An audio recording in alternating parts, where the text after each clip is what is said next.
Saya Azrul Ananda, Presiden Klub Persebaya, dan di video keempat dan terakhir ini saya akan bicara tentang keuntungan tim. Seandainya Persebaya meraih keuntungan, apa yang akan dilakukan?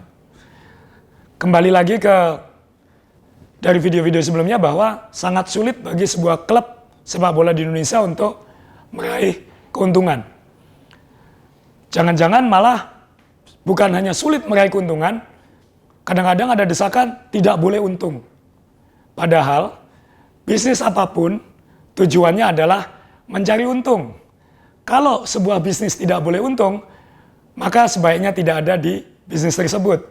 Dan kalau tidak boleh untung, maka ada risiko besar yang bisa dihadapi sepak bola Indonesia atau olahraga di Indonesia adalah orang-orang pintar yang memang punya visi, punya wawasan untuk mengembangkan olahraga, yang mereka mungkin tidak akan mau terlibat di olahraga di Indonesia, termasuk sepak bola.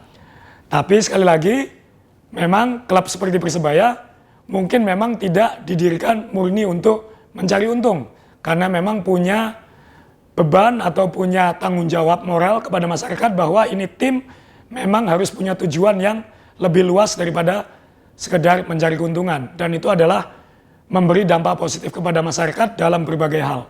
Karena ini adalah klub kebanggaan sebuah kota, dalam hal ini Surabaya.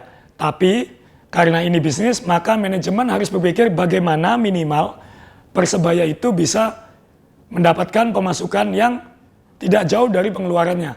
Malah kalau bisa mencari untung. Dan ingat, di seluruh dunia ini, di klub-klub yang maju, di negara-negara yang maju, semua klub dibuat untuk mencari untung. Murni mencari untung. Real Madrid, Manchester United, klub-klub lain semua diciptakan untuk mencari untung. Dan semakin dia untung, semakin besar yang bisa dia lakukan untuk sepak bola di dunia. Nah, tentunya Persebaya juga mungkin tidak murni mencari untung, tapi Persebaya punya tujuan, punya mimpi. Seandainya Persebaya itu untung, uangnya akan digunakan untuk apa? Ini yang akan saya sampaikan di video ini. Satu, kalau Persebaya memang bisa untung, kalau diperbolehkan untung, tentunya itu akan menjadi modal tim yang lebih baik untuk masa depan. Apa itu?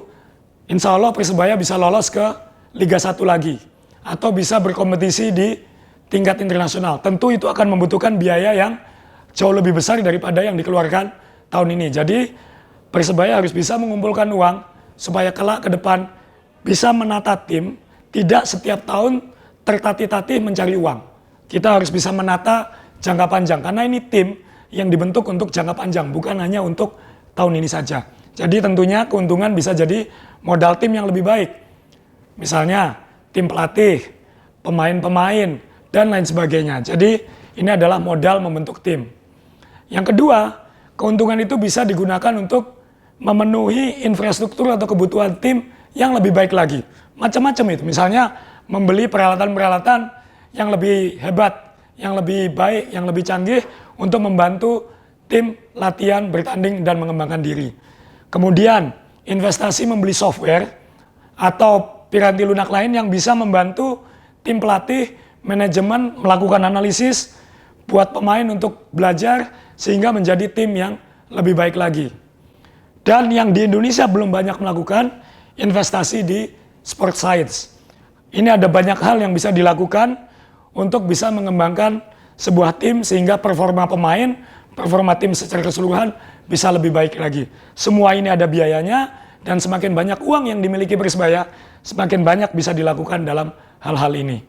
Dan tentunya kalau memang Persebaya bisa mengumpulkan uang lebih baik lagi, tentunya Persebaya punya mimpi memiliki fasilitas latihan yang lebih baik. Seperti klub-klub modern internasional di luar negeri. Karena di Indonesia sangat sedikit klub yang memang punya fasilitas latihan sendiri yang memenuhi standar yang diharapkan pelatih atau pemain. Jadi ini pun ada biayanya. Jadi ada banyak hal yang bisa didapatkan, plus ada satu lagi yang mungkin tidak banyak yang tahu juga dan tidak banyak menyadari bahwa Persebaya juga punya yang namanya pembinaan. Persebaya memiliki klub-klub internal, kompetisi internal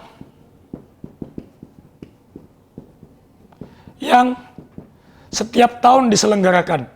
Hebatnya kompetisi internal ini diselenggarakan bahkan saat Persebaya masih belum diakui kembali oleh PSSI. Tentunya karena ini selalu diselenggarakan, tentu tanpa harus dibiayai lebih, ini masih bisa berjalan. Tapi bayangkan seandainya Persebaya punya untung yang lebih, maka itu bisa diinvestasikan lebih banyak lagi kepada pembinaan pemain muda yang jumlahnya ribuan di Surabaya ini, dan mengembangkan kompetisi internal, sehingga siapa tahu kompetisi internal Persebaya ini bukan hanya yang terbaik di Indonesia, tapi levelnya sudah internasional. Jadi sekali lagi keuntungan itu punya banyak manfaat. Ada banyak hal yang bisa digunakan untuk mengembangkan Persebaya di masa mendatang, kalau boleh untung. Tentunya kita berharap semua supporter bisa memahami hal-hal seperti ini, karena kalau klub tidak boleh untung, maka klub itu akan terancam menjadi mangsa untuk banyak hal yang membahayakan tim itu di masa mendatang.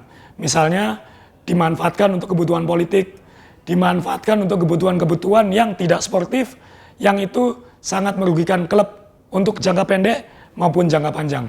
Jadi kenapa saya selalu bilang Persebaya harus diciptakan sebagai klub yang sustainable. Sustainable itu apa? Dia bisa memenuhi kebutuhannya sendiri, dan kalau dia bisa meraih keuntungan, dia bisa melakukan hal-hal yang digunakan untuk mengembangkan Persebaya. Dan kalau memang harus rugi, ruginya jangan banyak-banyak, supaya pemodal, pengelola seperti Jawa Pos tidak perlu mensubsidi terlalu banyak setiap tahunnya, sehingga klub ini bisa terus melangkah ke depan untuk yang jangka panjang. Tentunya kita akan butuh kerjasama semua pihak, dari klub sendiri, dari para sponsor, dan dari para supporter untuk mewujudkan impian kita bersama. Dan impian kita sebenarnya sama, impian kita sebenarnya satu, membuat Persebaya menjadi tim paling profesional di Indonesia, paling hebat di Indonesia. Tentu kita semua setuju dengan itu, bukan? Karena itu, ayo kita bikin Persebaya menjadi tim yang paling hebat di Indonesia. Salam satu nyali.